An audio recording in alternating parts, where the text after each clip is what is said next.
사무엘하 15장 24절에서 29절 하나님의 주권과 은혜만을 의지하라 라는 제목으로 하나님의 말씀을 받도록 하겠습니다.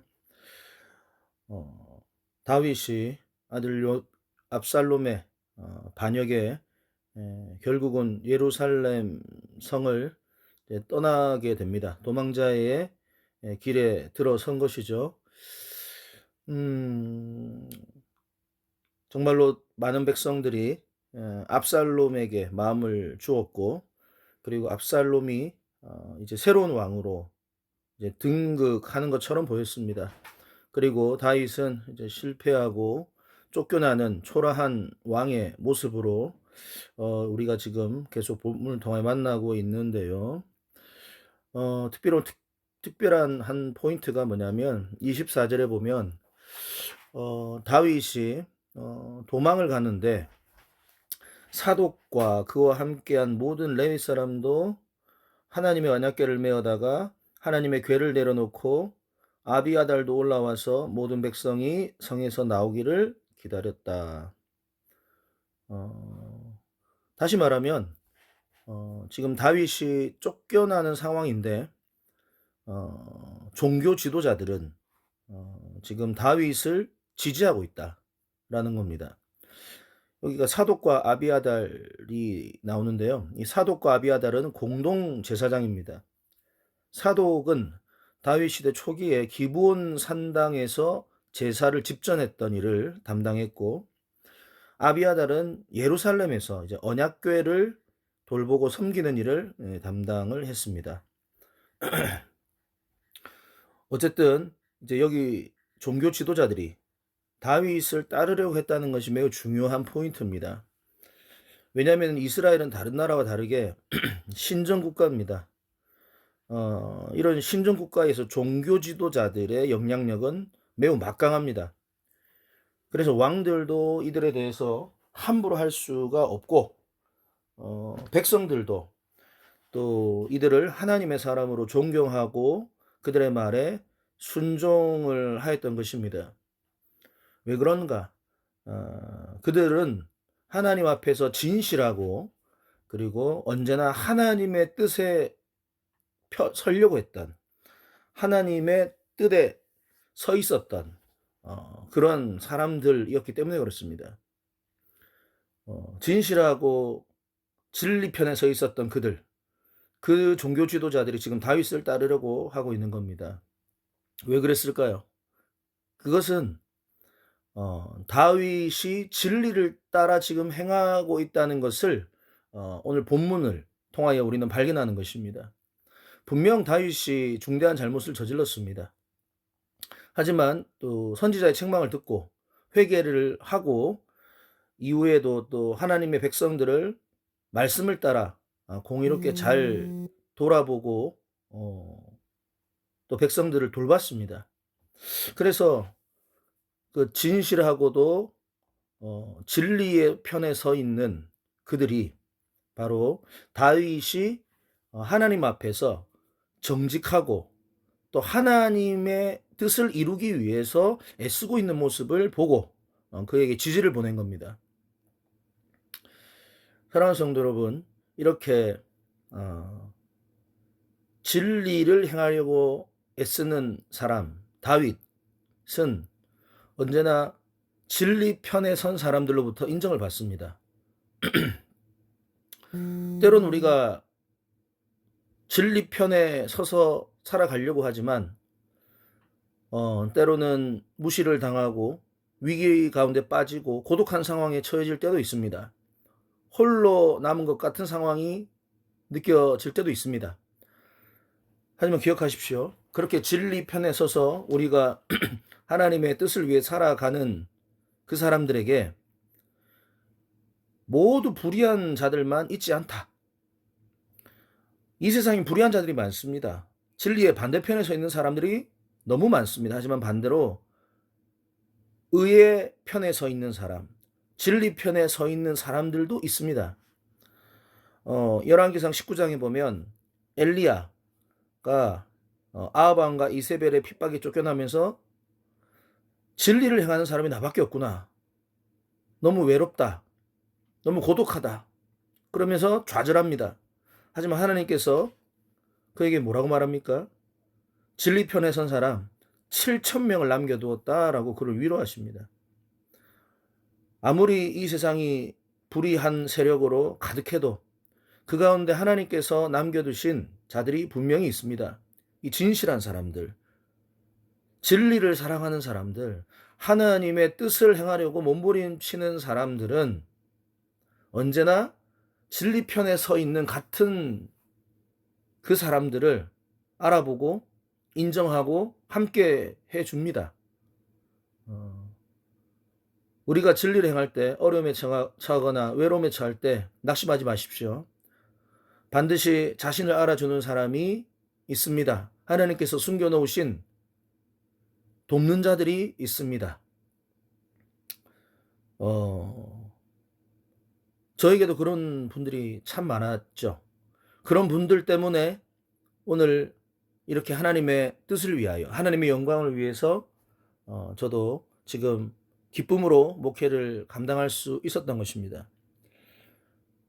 진리편에 선 사람들이 많지 않다 할지라도, 하지만 기억하십시오. 하나님께서 언제나 우리 뒤편에, 우리 옆에 함께 진리를 따르는 수많은 동역자들, 협력자들, 돕는 자들을 남겨 두셨습니다. 끝까지 포기하지 말고 이 진리의 길을, 하나님의 뜻을 잘 받들어 사명을 감당하는 우리 미라클교회 성도님들이 되시기를 주님의 이름으로 축복합니다. 그리고 한 가지만 더 말씀해드리면 25절과 26절에 보면 그렇게 사독과 아비아달이 다윗 왕을 따르겠다 하니까 다윗이 아주 의외의 말을 합니다. 하나님의 교회, 언약교회를 성으로 도로 메어 가라. 나를 따라오지 마라. 언약궤를 가지고 나 따라오지 마.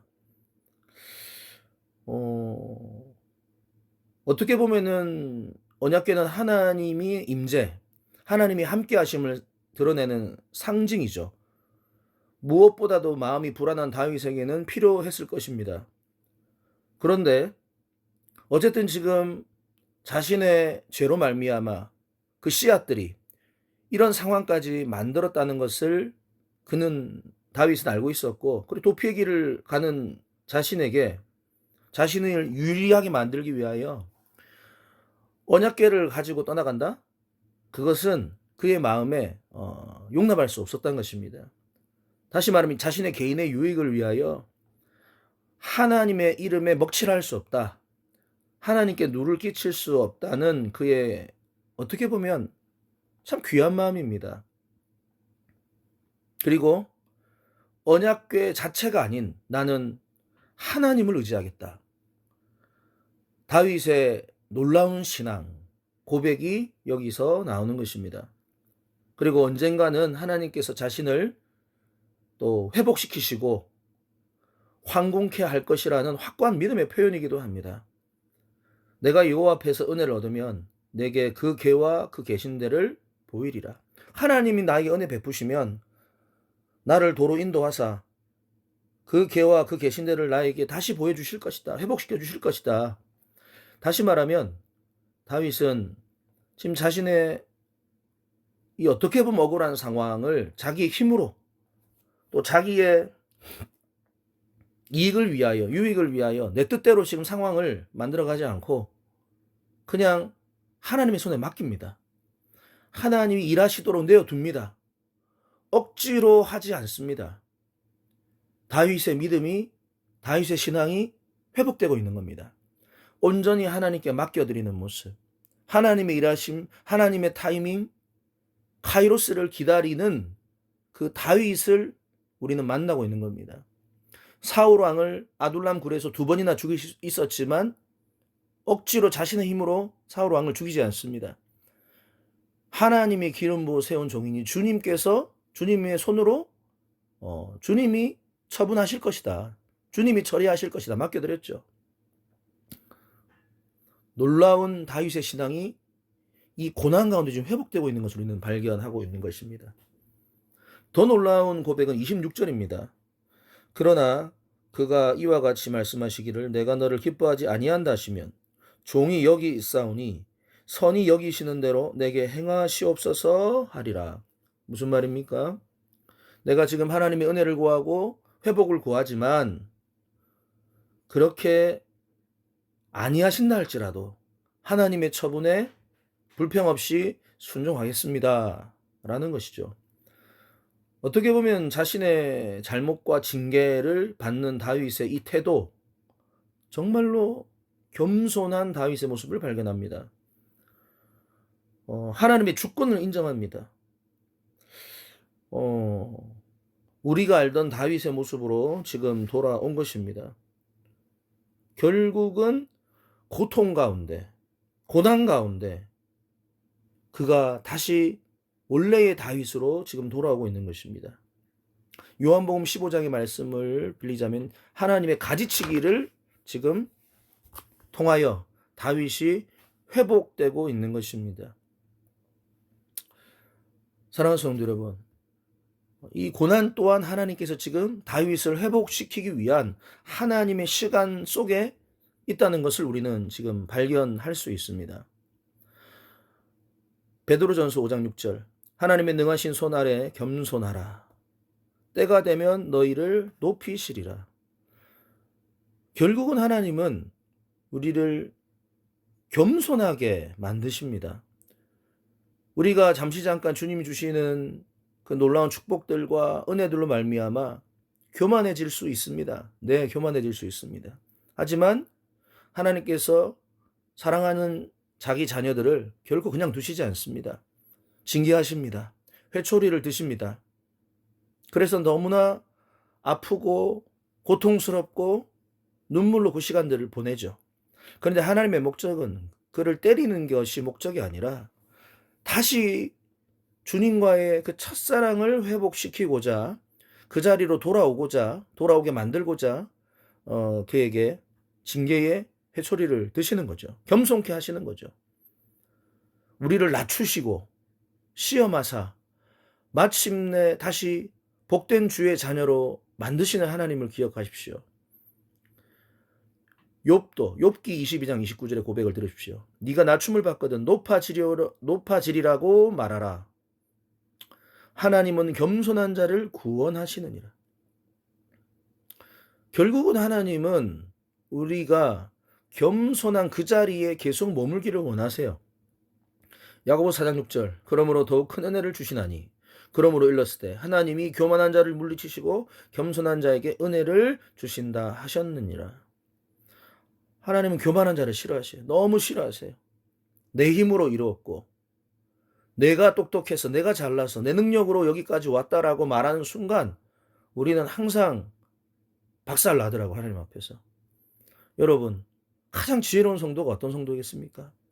하나님이 은혜 주시고 하나님이 부어주시고 하나님이 우리의 삶 가운데 평안을 주시고 놀라운 축복들을 허락해 주셨을 때 나의 나된 것은 오직 주님의 은혜입니다. 나는 아무것도 아닙니다. 나의 자랑은 오직 나의 약함을 자랑합니다. 끝까지 겸손한 자리에 머무르는 그 사람을 우리 하나님께서는 기뻐하시고 끝까지 그를 쓰실 줄을 믿습니다. 오늘도 하나님께서 다윗을 만들어 가시는 모습을 통하여 또 우리에게는 영적인 지혜가 또 주어지고 평생 겸손함으로 우리가 허리를 동이고 우리의 자리를 이탈하지 않고 그렇게 주님 앞에 영광 올려드리며 주님의 기쁨이 되어드리는 그 삶을 살아내는 우리 모든 미라클교회 성도님 되시기를 주님의 축복합니다.